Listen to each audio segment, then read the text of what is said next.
¿Qué hacen 50 millones de litros de agua para observar el universo? Este es el Observatorio Hawke. A 4.100 metros de altura sobre el nivel del mar, en una especie de meseta del volcán Sierra Negra, se encuentra un laberinto con 300 tanques gigantescos que almacenan en conjunto 50 millones de litros de agua. Este lugar tan imponente como revelador es el observatorio High Altitude Water Cherenkov, conocido en el mundo científico como el Observatorio Hawke. Su propósito es desvelar los secretos más profundos del universo, particularmente el origen de los rayos cósmicos y los rayos gamma a través del vital líquido.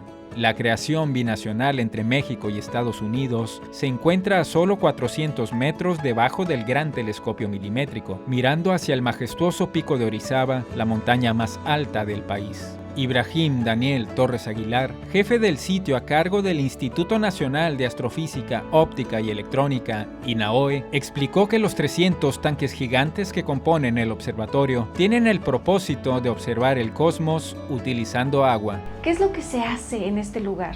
Realmente estudiamos varios objetivos científicos, pero si quisiéramos englobarlo, podríamos decir que estudiamos los eventos más violentos que existen en el universo. Lo hacemos a través de estudiar el arribo de rayos cósmicos y rayos gamma a este observatorio. Indirectamente, porque no los detectamos directamente, pero indirectamente. Porque justo los eventos más violentos del universo son casi los únicos que producen rayos gamma y rayos cósmicos de muy alta energía. Entonces, estudiando este tipo de radiación que nos llega de la galaxia y desde fuera de la galaxia, es que tratamos de estudiar estos objetos. Y estuvimos ahí justamente en el observatorio y pudimos ver una peculiar manera en la que se observa, digamos, a través del agua, ¿pudiera ser? Sí, es correcto. Primero, la gente cuando hablo sobre un observatorio astronómico piensa primero en un telescopio. Sí. Este no, es un observatorio, es decir, no tiene partes móviles. Y lo que hacemos es detectar este tipo de radiación con grandes cantidades de agua ultrapura. Entonces nuestro observatorio tiene 300 tanques gigantes de 5 metros de altura por 7.3 metros de diámetro. Cada uno tiene 180,000 litros de agua ultrapura. Tenemos 300 que forman el arreglo principal, lo que le llamamos el arreglo principal, que lo vieron que es varios tanques de estos en un arreglo muy compacto. Fuera de ellos tenemos otros tanques más chiquitos que le llamamos outriggers. Esos son para tratar de ser un poco más sensibles a altas energías. Y sí, es una forma muy peculiar de observar el cosmos utilizando el agua, porque esta radiación realmente no llega a la superficie de la Tierra, los rayos cósmicos y los rayos gamma no llegan, sino que interactúan con los átomos de nuestra atmósfera. Y entonces producen, al entrar a la atmósfera, desaparece ese rayo gamma original, o rayo cósmico original, y se convierte en varias partículas cargadas. Esas todavía tienen mucha energía, viajan un poco en la atmósfera y vuelven a producir más partículas. Y así se hace como un efecto en cadena, y a eso le llamamos una cascada atmosférica extendida, porque es como una cascadita así, justamente. Al final, a la altura de Hawke, tenemos algunas decenas de miles o cientos de miles de partículas que vienen de la partícula original. A pesar de que la energía se ha dividido en tantas veces, aún son partículas relativistas con mucha energía. Cuando estas entran en el agua, viajan más rápido que la velocidad de la luz en el agua. Y ahí se produce un efecto que se llama efecto Cherenkov, que es muy fácil de explicar. Lo que pasa es que cuando entran en el agua, producen luz. Eso es lo que pasa. Y entonces, en el fondo de estos grandes contenedores, tenemos 4 sensores de luz, detectando la luz producida por esta cascada y midiendo el tiempo entre cada uno de los detectores es que podemos reconstruir como echar la película para atrás, ¿no? Entonces con eso vamos reconstruyendo la película hacia atrás y podemos saber qué tipo de partícula originó esa cascada, de qué parte del cielo vino, qué energía tuvo, etcétera, ¿no? Y con esto es como estudiamos el cosmos. ¿Los resultados, digamos, los obtienen diariamente a través de un software o cómo es que determinan, por ejemplo, cuántos rayos, en qué forma? O sea, ¿cómo tienen ustedes el resultado? HAWC detecta 25,000 cascadas por segundo, de estas que te estoy hablando, que tienen cada una miles de partículas. Entonces tenemos una electrónica súper rápida, tenemos un clúster pequeño de computadoras allá arriba que toman decisiones muy rápido, porque no podemos grabar todo lo que, en disco, todo lo que llega, porque no nos alcanzarían los discos. Actualmente, ya filtrando los eventos que creemos que son interesantes, guardamos 2.5 terabytes diarios de datos. Al año es algo así como 1 petabyte. Es una cantidad muy grande de información. Y estas las mandamos, tenemos dos centros de datos, uno en la UNAM y otro en la Universidad de Maryland.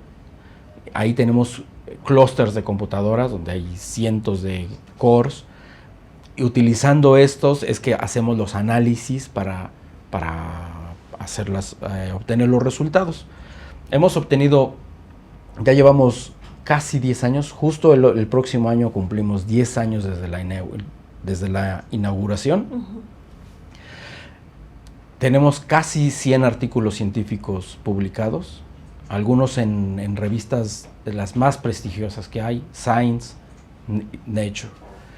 Justo el mes pasado acabamos de publicar uno de los resultados más importantes que tenemos, y es que descubrimos una fuente que es un microcuasar que posiblemente está acelerando los rayos cósmicos. Los rayos cósmicos se conocen desde el siglo pasado, pero como estos no viajan en línea recta, es difícil estudiar de dónde nacen los rayos cósmicos, ¿no? Porque de aquí a que se producen hasta que llegan a la Tierra, pues van girando, y entonces ya cuando llegan ya no apuntan hacia la fuente que los creó, ¿no? Entonces, esa es una de las metas científicas de HAWC, tratar de encontrar la fuente de rayos cósmicos, que venimos cazando desde hace casi 100 años. Es la principal. Es una, tenemos muchas. Y justo este paper que te estoy comentando, encontramos evidencia de que este microcuasar está acelerando rayos cósmicos. Entonces nos estamos acercando a descubrir las fuentes que producen rayos cósmicos y cómo aceleran estas fuentes, estas partículas. Pero también tenemos resultados en rayos gamma. Entonces tenemos fuentes de rayos gamma, esas sí viajan en línea recta, y entonces podemos saber cuando llega un rayo gamma cuál es la fuente que lo produjo, porque es solo ver hacia atrás en el cosmos y ver qué fuente hay por ahí. Y también tenemos resultados bastante interesantes con estos. Esto a lo que se están acercando justamente sería pues un hito en lo que se ha pensado de estos rayos, de la conformación del planeta, ¿no? ¿O cómo sería? ¿Qué representaría? Esto es uno de los avances más importantes, no solo de HAWC, sino de la astrofísica o del área de astropartículas en el mundo. Porque justo hay muchos experimentos que estamos tratando de investigar cuál es el origen de los rayos cósmicos. HAWC se está acercando a ese punto. Entonces yo creo que pronto podremos saber cuáles son las fuentes exactamente de rayos cósmicos. ¿Y conocemos el nombre de este investigador o este equipo que fueron los que publicaron esto que nos comentaba? Son colaboradores de HAWC, o sea, es una universidad que pertenece al observatorio de la Universidad de Wisconsin. No recuerdo ahorita el nombre de la chica que está haciendo, es parte de su tesis de doctorado, pero son miembros de HAWC. ¿Y quién ideó todo este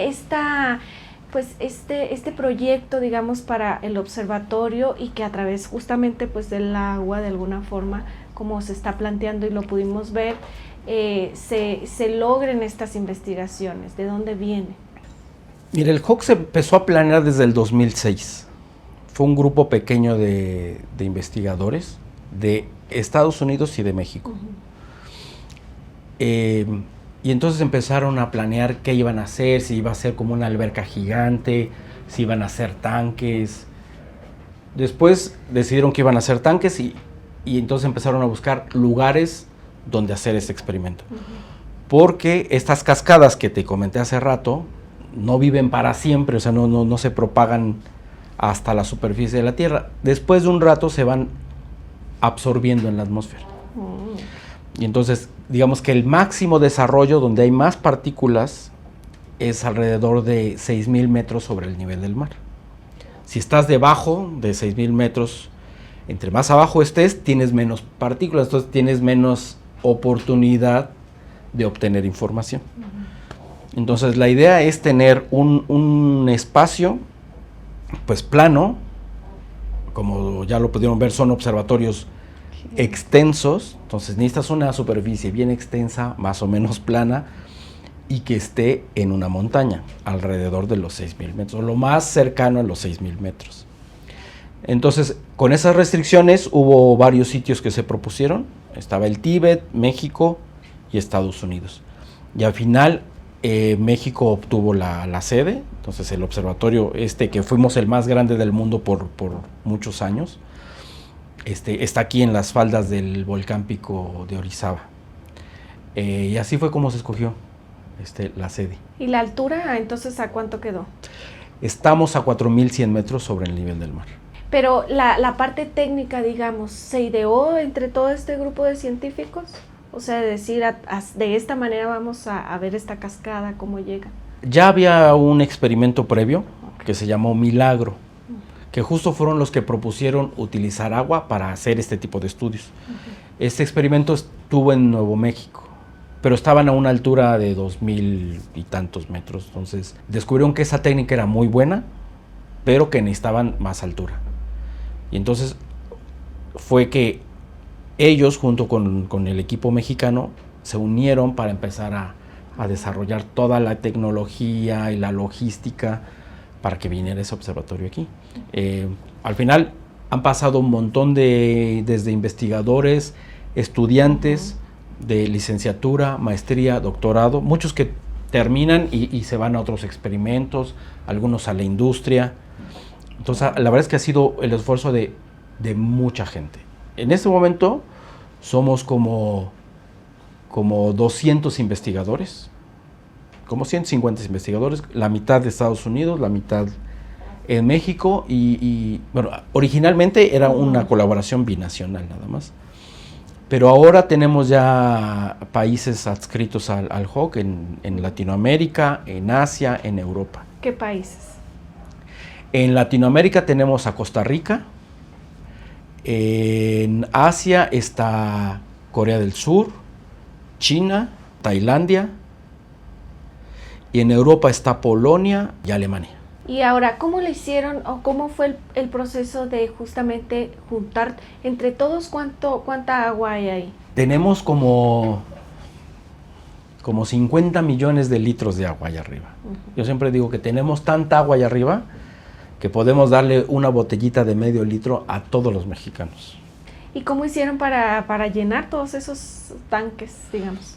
Mayormente es agua que se subió con pipas desde un pozo en los pueblos abajo.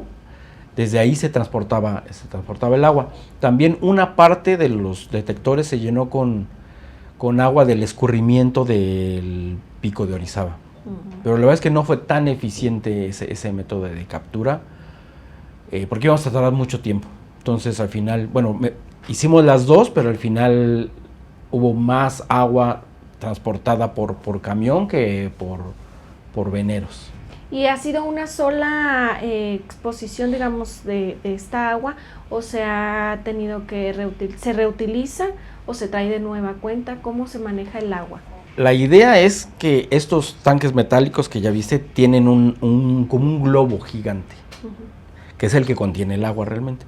La idea es que este sea completamente hermético y una vez que se cierra, no se pierde el agua, ¿no? Porque está sellado herméticamente. Entonces, en principio, no deberíamos de recircularla ni de perder agua. Entonces, mayormente así ha sido.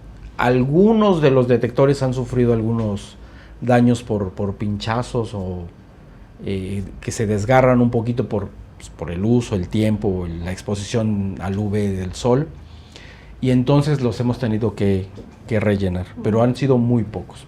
Sí, digamos que en general se llena una vez y no se vuelve a llenar. Y comenzaron con 300, ¿y cómo fue que fueron incluyendo esos espacios más pequeños, estos rotoplas, básicamente? Pues cuando construimos completamente Hawk, vimos que éramos bastante eficientes para detectar estos eventos. Pero a altas energías empezábamos a perder eventos, justo porque empiezan a caer estas cascadas. Algunas de ellas no caen completamente en Hawk, sino que caen como un pedacito, ¿no? En Hawk. Y entonces los algoritmos que tenemos no podrían reconstruirlos correctamente. Entonces, entre las reuniones de colaboración se empezó a platicar si poníamos algunos detectores satelitales más pequeños, más baratos y esparcidos, o sea, ya no en un arreglo tan compacto, que nos ayudaran a tratar de rescatar esos eventos que se nos escaparon, que son de altas energías. Así fue como nació. ¿Cuántos hay de los pequeños? 350. Y 300 grandes. Y 300 grandes, correcto. Y ahora la parte del mantenimiento en materia de recursos, ¿cómo ha sido la participación de México? No sé si a través de CONACYT, INAOE o otras universidades, y del extranjero, tanto de Estados Unidos o de los otros países que se han adscrito, digamos. En el extranjero, en Estados Unidos en particular, recibimos fondos de un organismo que se llama la NSF, que es como el CONACYT, pero de Estados Unidos. Y aquí en México tenemos varias formas de ir financiando la operación. El INAOE propiamente, que está a cargo del sitio, pone, por ejemplo, el personal que ya vieron allá, que es el que sube diariamente a hacer la operación, el mantenimiento, arreglar detectores, ver lo de la electrónica. También consumibles, materiales. También recibimos dinero de la UNAM directamente, igual para materiales, consumibles, equipo y sobre todo disco, porque como te dije es un montón de datos, entonces gastamos algo así como $1 millón por año en puro disco duro. Entonces la UNAM es la que tiene a su cargo ese gasto, entre otros. Entonces, y otras universidades van aportando también, de acuerdo a sus posibilidades, van aportando con capital humano, en especie también. Entonces, y el CONACYT también ha apoyado a través de diversos proyectos que han obtenido los investigadores que pertenecen al HOC. Y justamente, ¿tienen algún estimado, por ejemplo, de cuánto anualmente cuesta mantener en recurso ese observatorio? Pues así hablando a grosso modo, yo creo que necesitamos como $500,000 por año. Entre todos, es lo que aportamos entre todos, como $500,000. Y cuando hablamos de esta funcionalidad que tiene este observatorio, ¿es posible crear o que lleguen nuevas investigaciones a partir de lo que ya se arroja? Es decir, un proyecto de un investigador que diga, ahora quiero investigar tal cosa del rayo gamma, ¿lo puedo ver ahí? ¿O cómo se da? ¿Todos investigan lo mismo? No, hay muchas metas científicas, ¿no? Entonces, por ejemplo, dentro de la parte de rayos gamma, hay un grupo que se dedica a objetos galácticos, un montón de objetos. Entonces, si a ti te gusta hacer algo dentro de la galaxia, pues estudiar uno de esos o proponer alguna idea. También está el grupo de objetos extragalácticos. ¿Cuáles son esos extragalácticos? por ejemplo, AGNs. El AGN es una galaxia que en su núcleo tiene un agujero negro supermasivo y este emite chorros de materia. Le llamamos activo. Nuestra galaxia tiene un agujero negro en su centro, pero no está activo. ¿Por qué unos están activos y otros no? Es justo una de las partes que queremos investigar, de las que no se saben. Entonces, esos son uno de los objetos extragalácticos y hay otros. Y hay gente que se dedica, por ejemplo, a rayos cósmicos. En rayos cósmicos también hay como subgrupos y tenemos otro grupo que le llamamos de partículas y más allá del modelo estándar, que tratan de ver si, como detectamos la radiación más energética que conocemos fuera en el cosmos, los rayos gamma más energéticos, hay gente que está investigando si esos objetos a esa energía siguen las mismas leyes de la física que conocemos, ¿no? Entonces, más allá del modelo estándar, le llamamos, ¿no? O de la física estándar. Entonces, también hay gente que trabaja en esa parte. Entonces, tenemos un abanico de posibilidades, pero no son fijos. O sea, tenemos esos, pero hay gente que se le ocurren nuevas ideas y siempre son bienvenidos a participar y a desarrollar sus propias investigaciones. O sea, aquí no es que alguien te diga, mira, vas a hacer esto. Digo, a menos que tú pidas una opinión, ¿no? Una sugerencia, pero si no, cada investigador viene con sus propias ideas. Yo quiero hacer esto, yo quiero estudiar este objeto. Pero es difícil accesar en el sentido de investigación, cómo tienen que hacerle o qué tienen que demostrar el investigador para poder obtener información. Ahorita en este momento, los datos, tenemos un set de datos que es público. Oh, muy bien.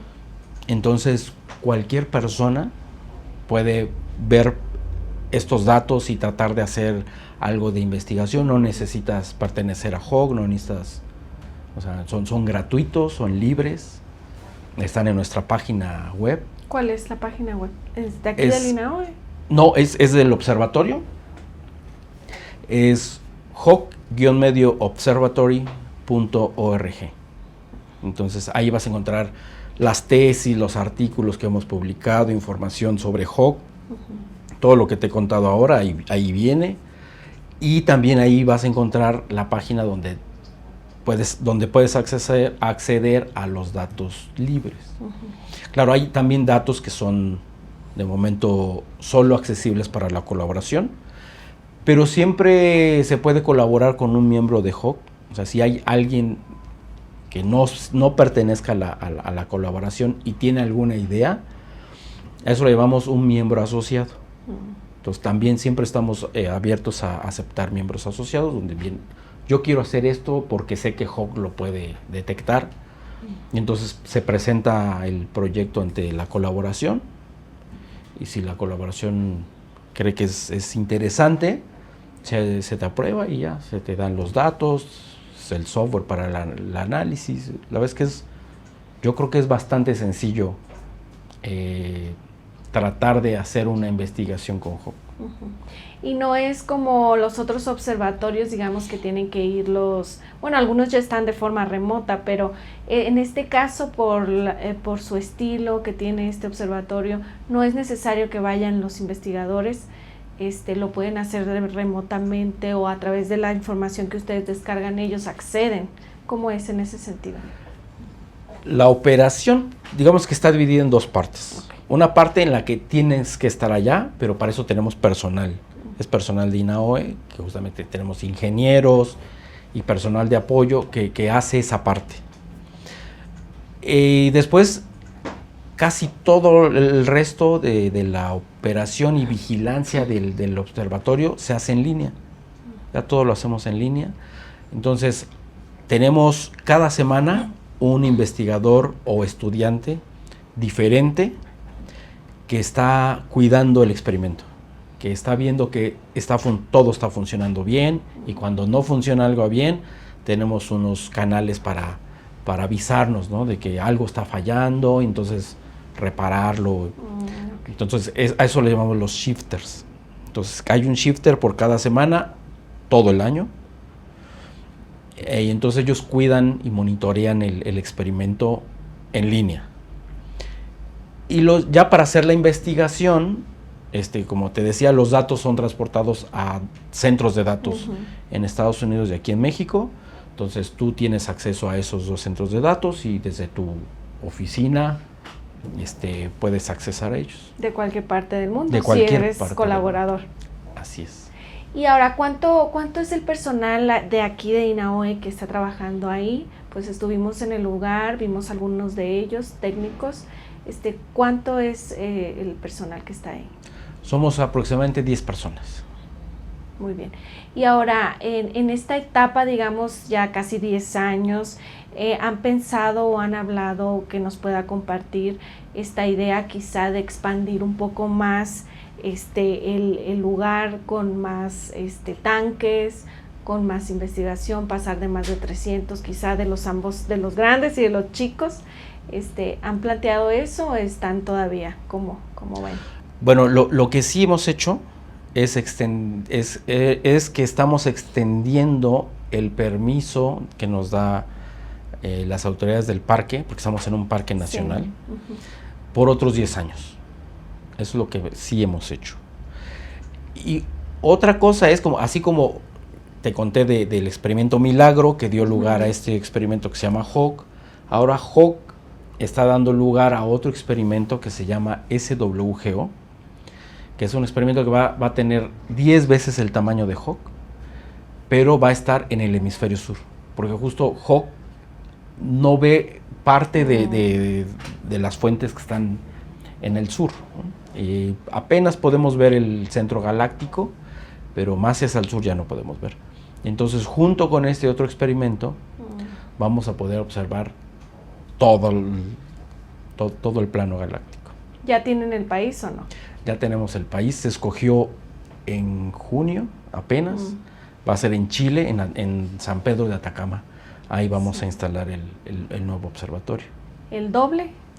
10 veces más grande. 10 veces más grande. Sí. Mucha agua. Muchísima, y muchísimos tanques. Va a ser miles de tanques allá, no cientos. ¿Y el INAOE estaría formando parte o más que nada lo que es la colaboración de este observatorio? ¿Cómo sería? No, el INAOE forma parte de este experimento. De hecho, casi todas las instituciones que están en HAWK estamos también en SWGO. De hecho, yo soy el representante de México ante esta colaboración. Entonces, el INAOE está bien involucrado en ese nuevo observatorio que se planea construir. Más o menos como por ahí del 2027 se iniciará la construcción.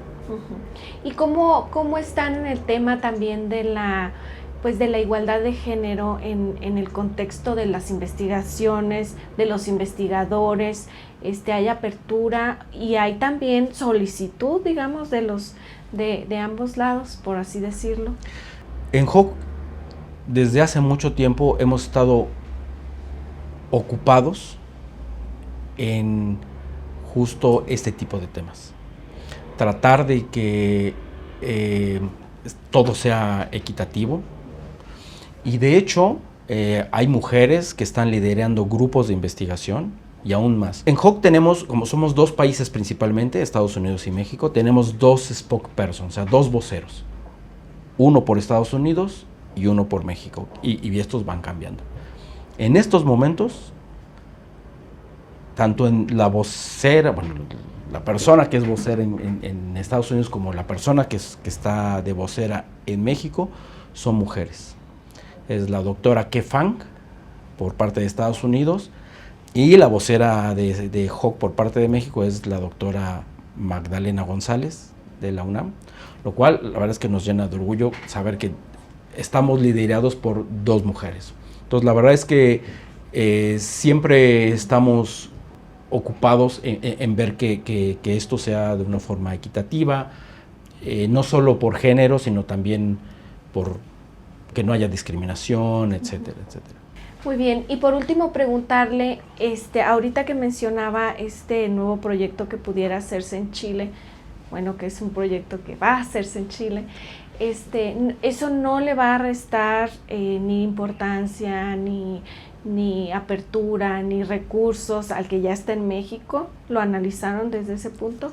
Bueno, queremos observar, al menos por un tiempo, juntos, ¿no? Porque justo Hawk está viendo la parte norte y queremos que SWGO esté viendo la parte sur, y al menos por un tiempo, eso es lo que sí hemos platicado, es que por un tiempo queremos observar los dos al mismo tiempo.